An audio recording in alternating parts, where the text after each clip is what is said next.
went outside to get fresh air because I was sick to my stomach, and I passed out and I fell over a ledge, and I fell about 25 feet.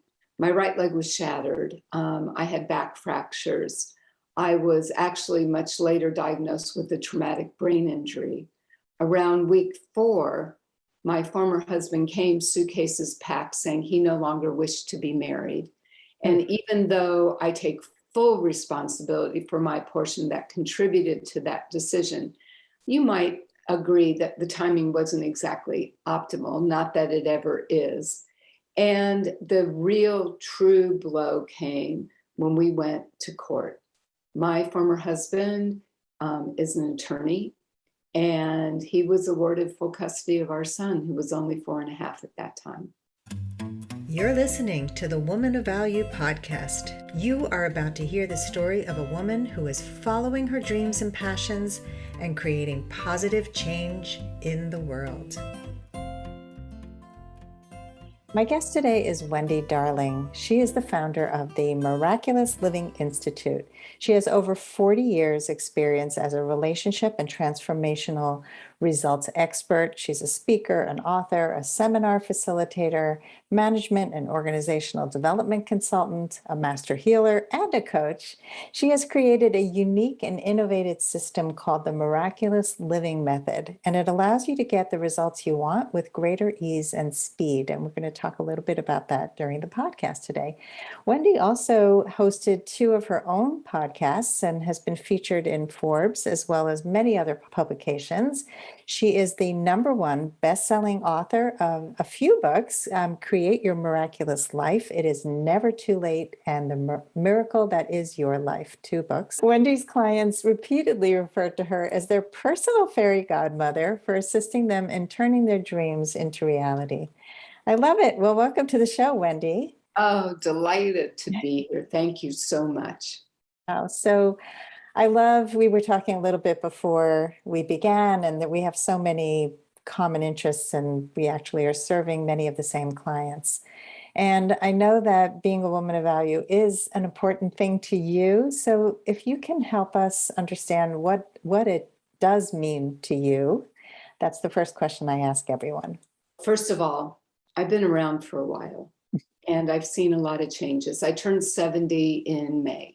Wow. And this is as you mentioned, this is my 40th year since I began my own business, and there were years prior to that. I started in business at a time where it wasn't really as common for women to be in executive positions.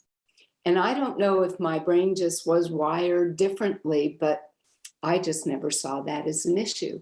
And one of my early seminars that I actually created, we decided to put in a segment called Women Working with Women, because way back then, and it's still somewhat prevalent now, but thank goodness has changed significantly, women were not necessarily as supportive of each other as they are today. When I was in my early years of my career, I was mentored by men, and I took on a lot of masculine qualities in that process. Now, it worked until it didn't, because as women, we have such amazing gifts that are really needed in this period of time. And so a woman of value is someone that recognizes their uniqueness. My original business was called Thumbprints International, because I believe each and every one of us, just like our thumbprint, is born with special gifts and talents that we need to cultivate so that we can make our special mark in life. And so in part, it's our job to discover those gifts. And a lot of times in early child development, more for women than men, we are trained to be other focused. And so we don't have as much feedback about who we are. I certainly wasn't. I never knew who I really was. I didn't even know what I was good at because I had the kind of parent who everything had to be corrected. Everything was never good enough. And it really took me a long time to develop my own self-worth, my self-esteem. So a woman of value knows their worth. They know their uniqueness. They know who they are, and they're not willing to settle for anything else. And for many of us, that's a journey of discovery, of growth. It's not like we pop out and go, woo, we're here. And so, but to really discover. And once, the nice thing that I personally appreciate about being 70 is I'm probably more in my skin in my life than ever before. The things I used to worry about or be concerned about when I was younger are like, are you kidding me? And if somebody doesn't like this, okay, that's fine. I'm good with that too. So there's a level of self-love, there's a level of self-acceptance, and there's also, if you want to call it, a level of, I feel that so many women today are really being called to offer what their unique gifts and talents are, to make their mark, to live to help our world in a day where women's values, women's qualities are very much needed. I agree with that. I like that you added that it's a journey, because I think a lot of people listening will say, well, how do I do that? I don't know how to do that. How do I get from where I am to where she's talking about? It definitely is a journey. And I think that many of us grow up with similar backgrounds where we were, number one, never good enough. And number two, we were raised to achieve and to only be valued for what we achieved and not who we were. And so when you ask somebody, what's your uniqueness? They don't even know because they haven't explored it. The tricky part about uniqueness and gifts is it's such a natural part of who you are that you don't necessarily recognize that it's something special, because it's Right. just, I can remember in graduate school being told by my professor, wow, you're just such an amazing, what did he say? All of a sudden I just blanked, diagnostician. Hmm. And I was like, I am, and it's like, isn't everybody like that? And there were other things in that conversation, but nobody had ever said that to me. So that's why I think it's important sometimes to ask other people, what's special about me? What is it about me that you think is unique? And you will be amazed what they will tell you. And that they think it's unique. It's like, well, yeah, of course not. And they're like, no, I'm not like that. So yes, I think that's the Yeah. beauty of us coming together also. Yeah, I agree. And I think that, often it's what comes naturally to us that we don't value, because we think, well, yeah, can't everybody do that? I mean, I remember with art, that was my unique talent growing up. And I thought everybody could do what I did. I would show at a juried art show, and I thought everybody can do Wow. this. And, it was just not, I didn't appreciate the uniqueness of it until much later. And it's Uh, also the beauty of getting older. I think I agree with you. I'm 65, you're 70, and it's like living our best life and not caring what other people think, which is so different from being in your 20s and worrying about being seen, which is why often we become invisible and then we don't achieve to the best of our ability. But we'll get into, I really want to hear some of your methodology after we talk about kind of that pivotal moment when you stepped into your value, because you describe where you were, you describe where you are. Fill in the blanks a little bit. How did you become this person? Yeah, well, it wasn't the easiest journey. My graduate work was in counseling psychology, postgraduate work was in management and organizational development, and I was on a fast track to success. I was doing very well. I started my own business in 1981. I was traveling all over the country. At that time, I was working, I was under contract with the Fortune 100 company, and I was sick as a dog. And my little workaholic brain did not even compute, maybe you shouldn't go on that trip. And so I'm at the Dallas-Fort Worth airport, and I went outside the airport. Obviously, this is in 1990, so way before the restrictions that we have today. And I went outside to get fresh air because I was sick to my stomach, and I passed out, and I fell over a ledge, and I fell about 25 feet. Ooh. And the good news in some ways is I landed on my right leg. The bad news is I landed on my right leg. My right leg was shattered. I had back fractures. I was actually much later diagnosed with a traumatic brain injury. Around week 4, my former husband came, suitcases packed, saying he no longer wished to be married. And even though I take full responsibility for my portion that contributed to that decision, you might agree that the timing wasn't exactly optimal, not that it ever is. And the real true blow came when we went to court. My former husband is an attorney, and he was awarded full custody of our son, who was only 4.5 at that time. And if there was anything that I loved, there was no thing or person that I loved more than being Adam's mom. And I broke into a lot of pieces at that point. I was already in a vulnerable place because of all my surgeries and everything else going on. And interestingly enough, it was my mom who suggested that I might want to learn how to meditate. And at that point in time, quieting my mind was a complete oxymoron.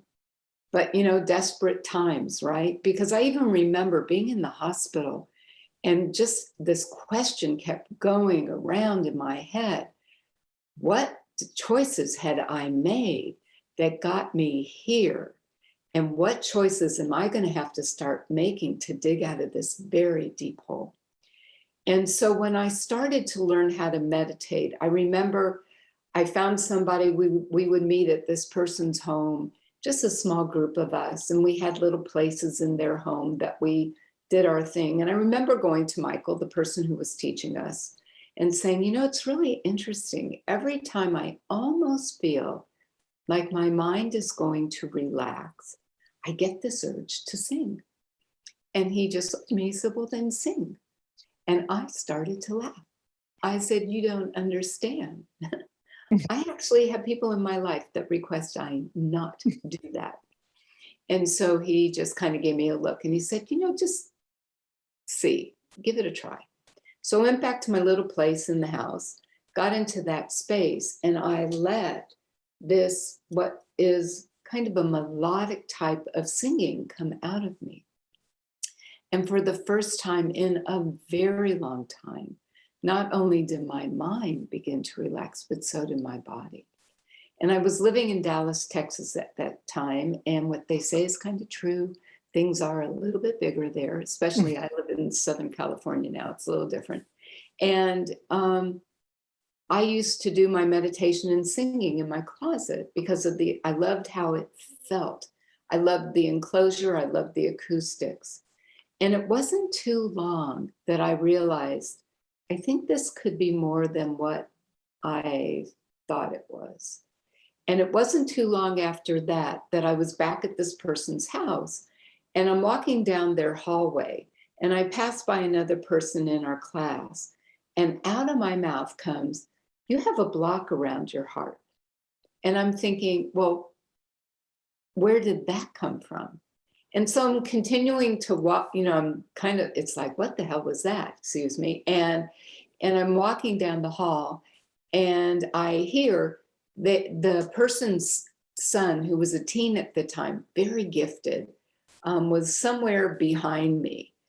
I hear him say the same thing to this guy. Hey, you got a block around your heart.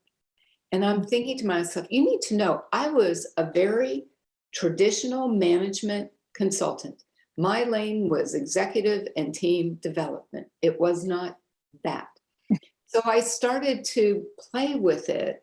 And, I started working with me and my friends, and it didn't take me very long to see. I don't know if it was the accident, the brain injury, whatever, that opened this up, but I'm able to see energy. I see where there's stuck points in people. I see where old hurts and traumas are still lodged, creating that barrier to getting to where you want to be. And even though I was very self-conscious about it for quite some time, I knew I had been given a very special gift. And it was kind of like, Wendy, you're going to have to get over this. Because what I love about this is I have worked with so many people now in a variety of ways, and I can shorten that learning curve.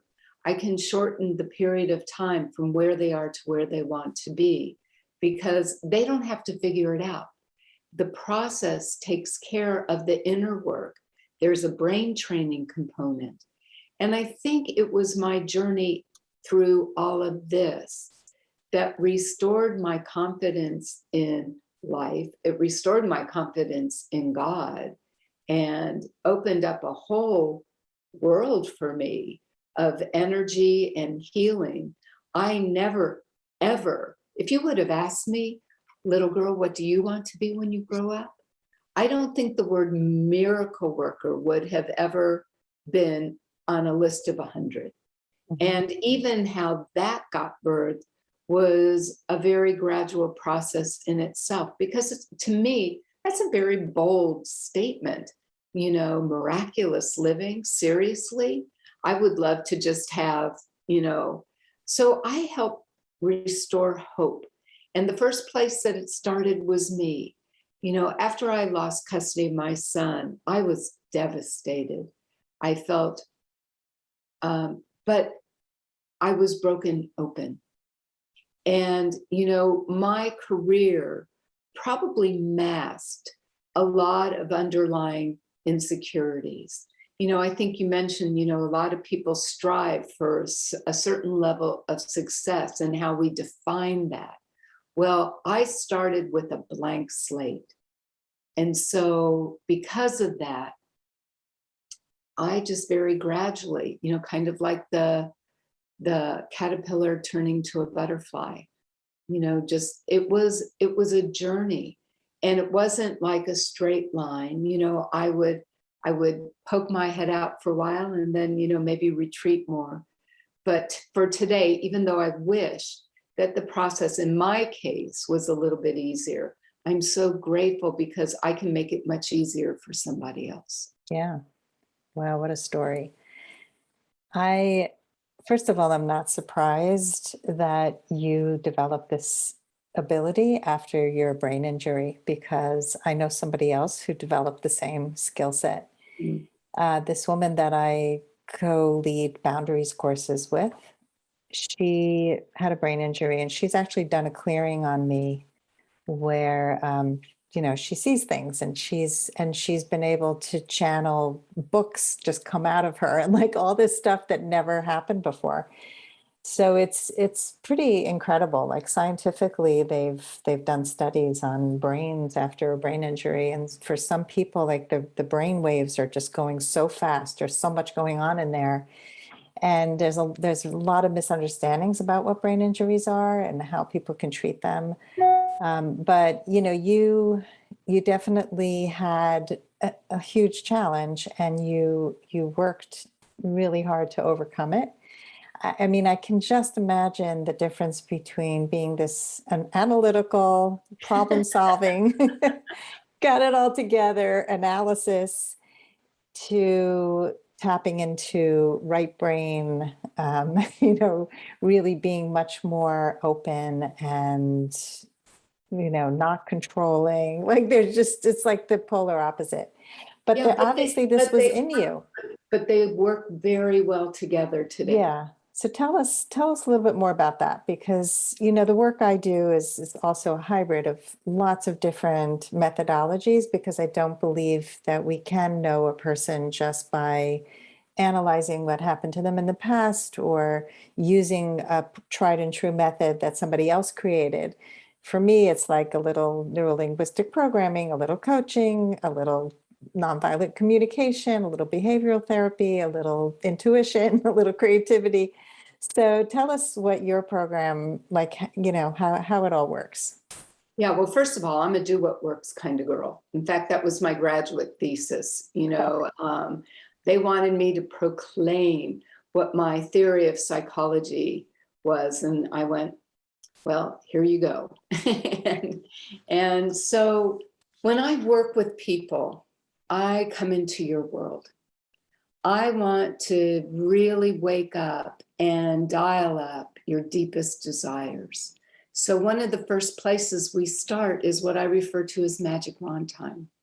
And I do have a structure in which I take people through, because not only do I do sound healing when I work with people and work with their energy, but I also channeled transformational healing cards. They're like designs that also hold a frequency to them that's energetically very healing. And so I use the cards also as part of the process when we do magic wand time, because I believe the desires of the heart are pointing you in the direction of your truth. And it's my job to make sure that you're living that. And then, yes, then I start working with people kind of like they're like this very complex Rubik's Cube that has gotten out of alignment. And so we're working to bring them back into alignment. Because once you're in alignment, and another part that's very unique about my system involves a brain training aspect. So there are many wonderful practitioners and processes that do release work. However, not as many work with the brain to strengthen it so that you're either strengthening existing neural pathways, that's talking in a way that works, or creating new ones so that so your brain and your desire is now working together. And you're not creating the distractions, or what I call the mischief, that keep you from actually achieving what it is and experiencing what you desire. So then it does get into action. It's not like this is just, oh, let's do this. But my clients will work with the system in between our time together. And because, as I mentioned, that brain training part of it is very important. I don't want people to risk defaulting back into old patterns, which happens a lot just using release work. So even that turned out really, really good. And then we look at what I refer to as inspired action.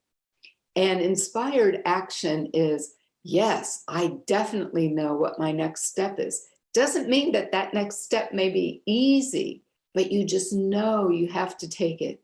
And instead of making that huge to-do list, I was just interviewing somebody just yesterday who has never done marketing, has never done a lot of things that are being suggested today. They just decided, oh, I'm going to do this. She believed in her body of work. She started giving away a few sessions, and then she kept getting referrals. And now over 50,000 clients later, she's doing pretty well. Yeah, I'll say. It really depends again on who the person is, where they are, what they may need. And obviously, when I work with somebody, whether it's individually or in a group, there is an accountability factor that really does help.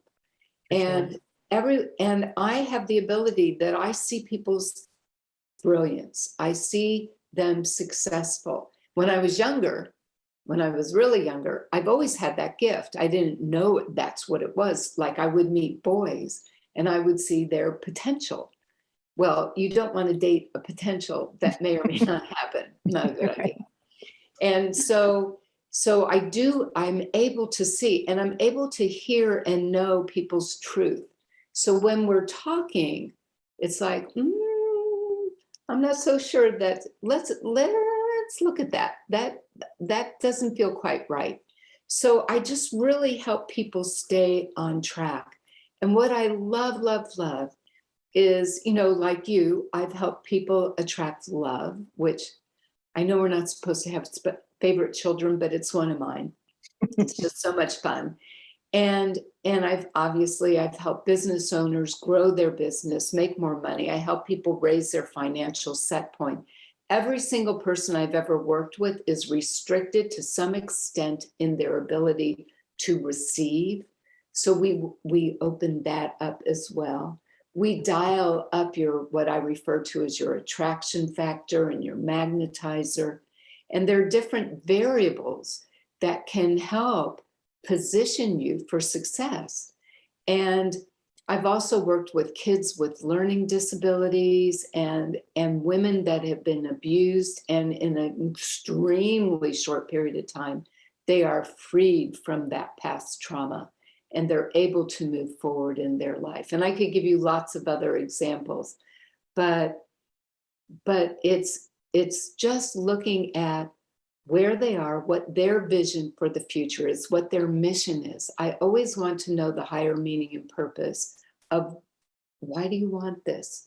Because let's face it, all of us at some point in time will wake up in the morning and go, really? And it's the mission and purpose that drives us forward and go, yeah, I know. Okay, fine. Let's get this party started. Yeah, wow. It sounds like a great method and a successful method because you have accountability, you have inspiration, you are creating new neural pathways or strengthening the ones we have. And we often think, oh, our brains are older, we can't learn new things. And it's so not true. It is so not true. Yeah, those ridges, even though they're hard, we just take a different path. And it's incredible because I've worked with an older audience and I have clients who are in their late 60s, early 70s, and they say, can you help me? And I say, yeah, because, it's like I never found anybody who could help me. It's like that's such a sad thing that so many people go through life without somebody really tuning in to who they are and what they need. And once you get it, it's like, yeah, it's amazing. When Yeah. I started to write my last book, Create Your Miraculous Life, it really started out, it's never too late.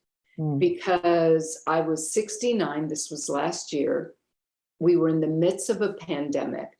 There's so much more that I want to be experiencing in my life. And especially given the pandemic, I thought, how many people are wondering what's going to happen to them? Is it too late for love or starting a business or being able to retire someday, and financial issues and all of that. And quite honestly, and I felt this inner pull that the time was to write this. And and on top of that, it was when I was talking to my publisher, who happens to be my best friend. And I said, it just doesn't seem like it's significant, it's not complete to write a book. It's never too late. And she was the one that said, Wendy, what's the name of your business? What was the name of your first book? And my first book actually created the whole theme of miraculous living. And there's a story behind that as well. And it really just positioned me. She said, it's about miraculous living. Well, given the pandemic, given my son's health, my life was feeling very unmiraculous. But I always seem to put myself in these positions, and it's like, who else is sitting around feeling that their life is very unmiraculous? And what I appreciated about the experience was I too had to dig deep, and I had to find that place of hope and trust and other things. And, for any of us that are struggling, when we start talking to other people and supporting them, and even just the interviews that I did for the book was like, oh yeah, right. Okay. I can, it was helping to uplift me. and out came the book. That's wonderful. I think we often don't realize who needs to hear our message, who needs to read. And it goes back to what you said at the beginning about our uniqueness and what's our gift. You know, if it helps us, great, but it helps my friend, okay. I read a book many years ago that was written by somebody from India, and it was about the Indian culture. And it was about caste differences. And she thought people who grew up in India will understand this book. This became one of the most best-selling novels because the themes in the book were universal.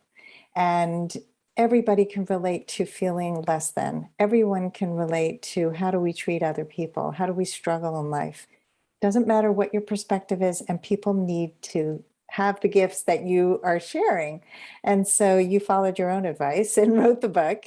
And I love the publisher's suggestion. Often we don't see those things when they're right in front of us.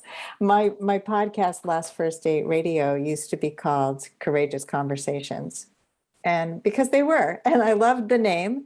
And I was talking to a marketing expert, and she said, the name of your business is Last First Date. Like, why are you not calling it that? It was the same kind of conversation. I was like, oh, duh. So yeah. But this is a beautiful title. And we need inspiration now more than ever. People were so suffering and alone and feeling like they were more alone than anybody else. And I think that many people came to me for support during COVID because they just were at the end of the rope. And I started courses. I wrote a book as well. I finally published my book, which is it's called Becoming a Woman of Value. Here's my book, How to Thrive in Life and Love. And so it really is the culmination of so much of what I learned in life. And I think that we don't realize, again, like we went through something, but the ability to curate that knowledge and share it with others is not common. And so congratulations on getting it out and doing it and sharing it with so many people. Yeah, it felt pretty bold. Yeah. And I'm a fairly humble person. You know, I've lived a very blessed life, but I don't have a very strong ego. And so I'm like, but miraculous living. And, you know, the other thing, just like my healing gifts, I was guided to be a voice for the belief in miracles and creating a miraculous life.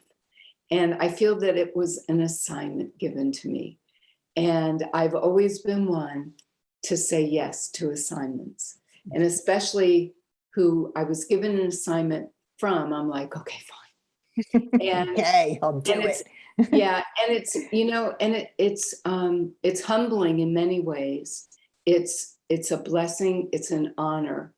And like you said, if I can just help someone else live a life of peace and health and happiness, my job has been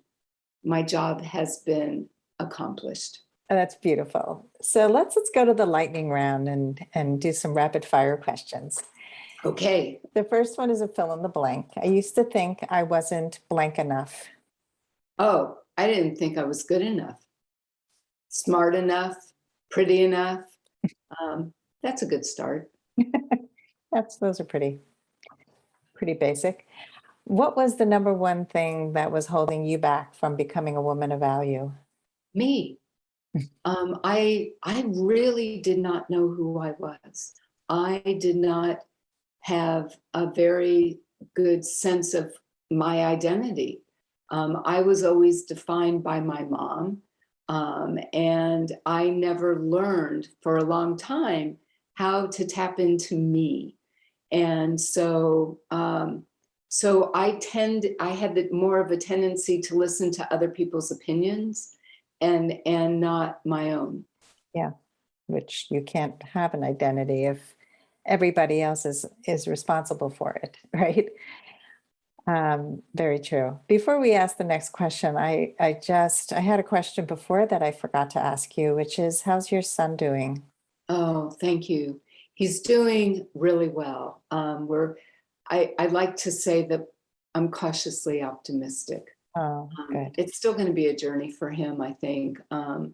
But oh, he's doing so much better. Thank you. Oh, good. And by And the way, it actually worked out for us, even losing custody.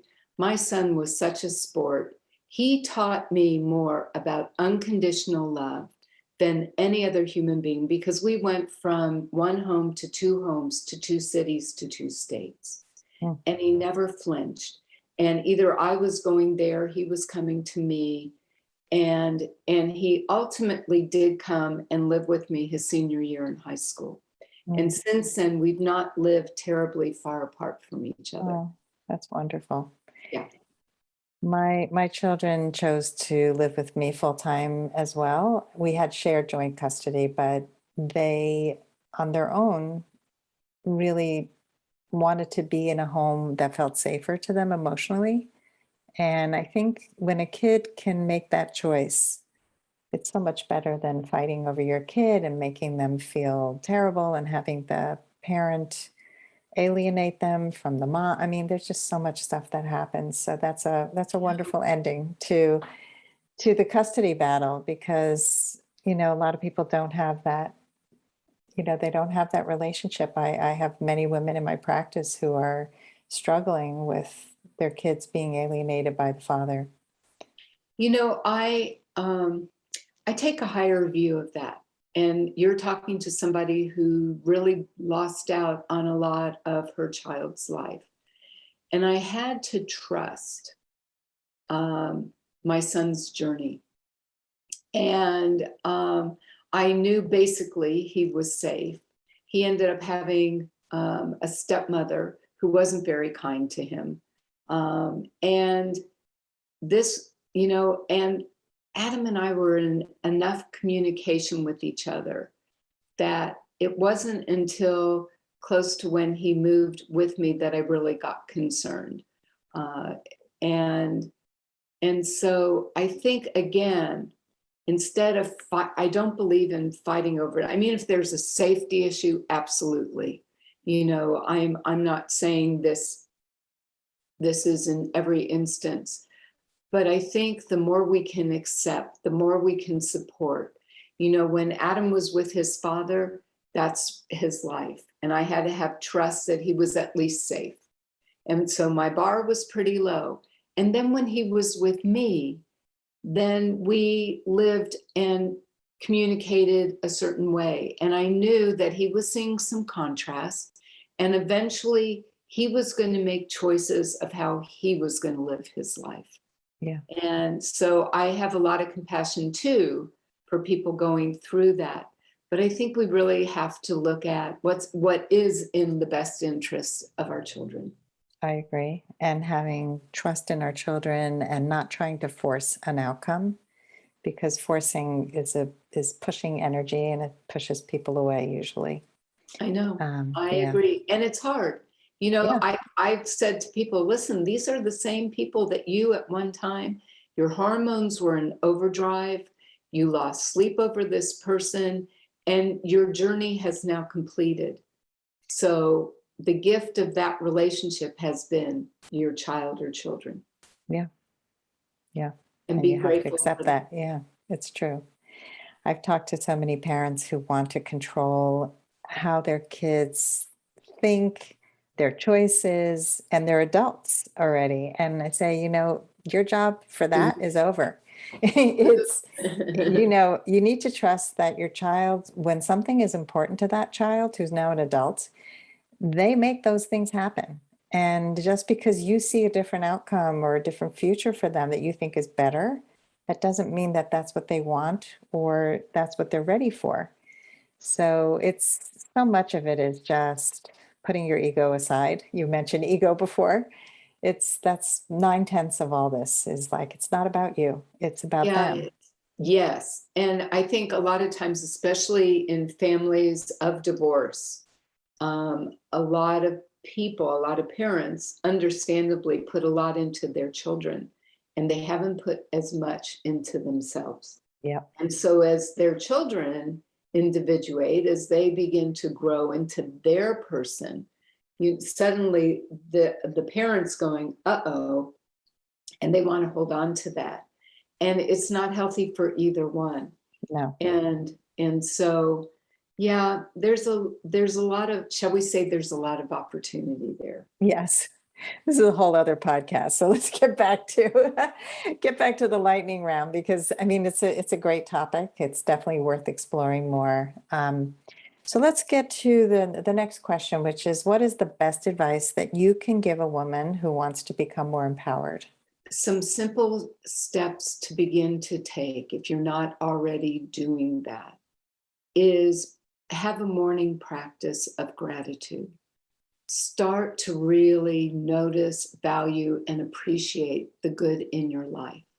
In my worst and darkest days, I've been practicing gratitude forever. And some days it was like, I am grateful I have a roof over my head. I'm grateful my heart's beating. I'm grateful my lungs are working. And to just try to find that. And to also do things that say, I love me. So if that means you get up a little earlier and you go for a walk, or if you live in an environment that you can go to a gym. I have a tiny little gym I get to go to now. We just started recently.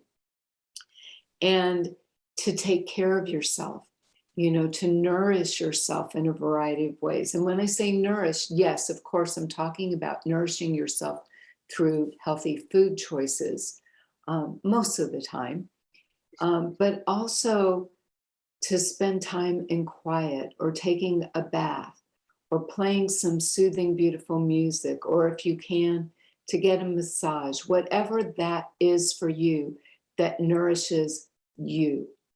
And as you begin to fill up, then you can start looking at, well, what else can I do? What else do I need? And be willing to ask for support. Support is not a 4-letter word. And I still reach out to people today for guidance, if I have something going on. And as I've already said, I've been living on this earth and doing what I'm doing for a very long time. It doesn't stop. It's great. And I love reaching out. And the truth of the matter is, my friends or whoever I'm reaching out to, they love it too. Yes. Doesn't it feel wonderful when somebody calls you up and say, I'm really having a yucky moment. Can you help me? That's my technological term. and it's like, oh my gosh, doesn't it feel wonderful to be able to help somebody? Well, why would you think, if you're the one that's in need, why would you want why would you want to deprive them of that experience? Yeah. I think when people are givers and don't ask for support, they are so uncomfortable with asking, and often they're martyrs. They're not just givers, and it's uncomfortable. It feels vulnerable. And so much of what you've shared today is about vulnerability. It's sharing the hard stuff. We're not perfect beings who are, the way that you were raised to always be perfect and it has to be better. That's not real. That's not your authentic self. And so that's what takes us away from who we really are. And asking for support in that vulnerable way, where not only are you giving yourself a gift, you're giving a gift to the person who gives. And I think when a giver hears that you're actually giving a gift to someone else, it starts to shift the brain a little bit, the mindset. So when Adam was young, my son had these little Buddha moments, where it's like, who's the parent and who's the child? And one of the things that Adam said to me when he was just a little guy, I remember he looks up at me and goes, Mom, there's no such thing as perfect, but everyone's perfect just the way they are. Wow. And I was like, who are you? Who are you? Oh my gosh. But that is a wise statement. Yeah. And I think we have to learn to be kinder to ourselves, to be able to accept our humanness. I don't even like to say imperfections. It's just the human experience, and how wonderful that we get a myriad of emotions. You know, I never, one of my girlfriends used to say, "You're the best crier I have ever met." And I'm like, I never thought that was going to be my claim to fame.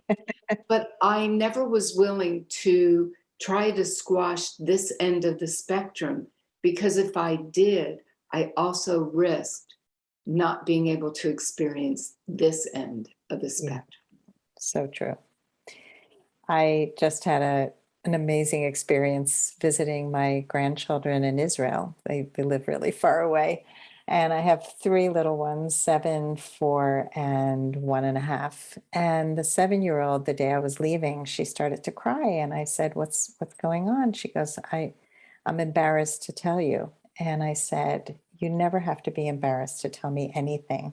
So she whispered in my ear that she was really sad that I was leaving. And I said, I am so glad that you can express your emotions. I said, that is your superpower. And she goes, I don't have a cape. That's not real. I said, I didn't say you're a superhero. I said, it's your superpower. I said, please don't ever lose the ability to express all those feelings, because it's so special for you to do it. So, we need people in our lives who validate that having emotions is good, and it's special, and it's real, and it makes us who we are. Absolutely. You know, a lot of people, including me, we're not allowed to express ourselves emotionally or otherwise. And for me, eventually, you know, when you have certain feelings and emotions that are held down, you know, think of your emotion like a beach ball, and you're holding it down. Well, to hold a beach ball down underwater takes effort. But when you express it, it's light. Yeah.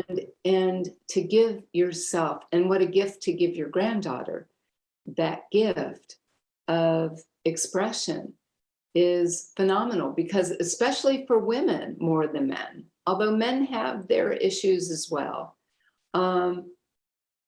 we are able to identify our emotions more easily. We're able to actually express our emotions more easily. And we have to train ourselves, because many of us were taught, no, we don't do that. Yeah. Man up. Right. Yeah. Woman up. Okay. A few more questions and we're going to wrap. What advice would you give to your younger self? I want you to pay attention and trust yourself more. You're brilliant. You're special. And you are going to be going on and doing some wonderful things. So enjoy this. Know that you are really special, despite what anybody is trying to tell you. Love it. What is something that people get wrong about you?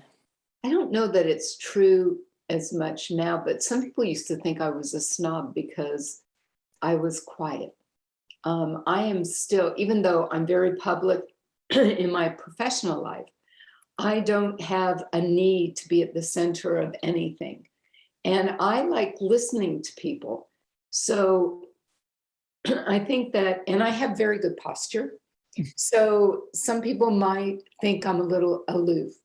And excuse me, actually, there's still, I can't say that I'm shy, but in certain circumstances, I don't, I don't try to force myself into anything. We were just recently with my sweetheart's group of high school pals.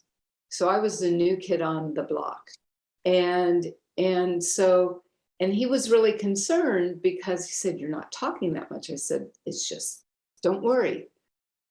If eventually, if that happens, I'm good. I'm not worried." I totally understand all of that because I'm very similar. I think that, when you have that kind of, it's not just being an introvert and it's being introspective, I think. That when you come into new situations and you're not just speaking to be heard, but you're sussing out your situation and trying to see, like, I don't want to just have small talk for the sake of having small talk.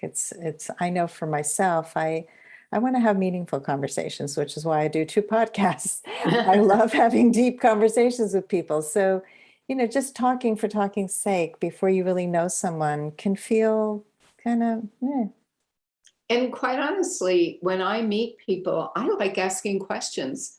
So, Yeah. so it's just the way it is. Actually, I consider myself a situational extrovert.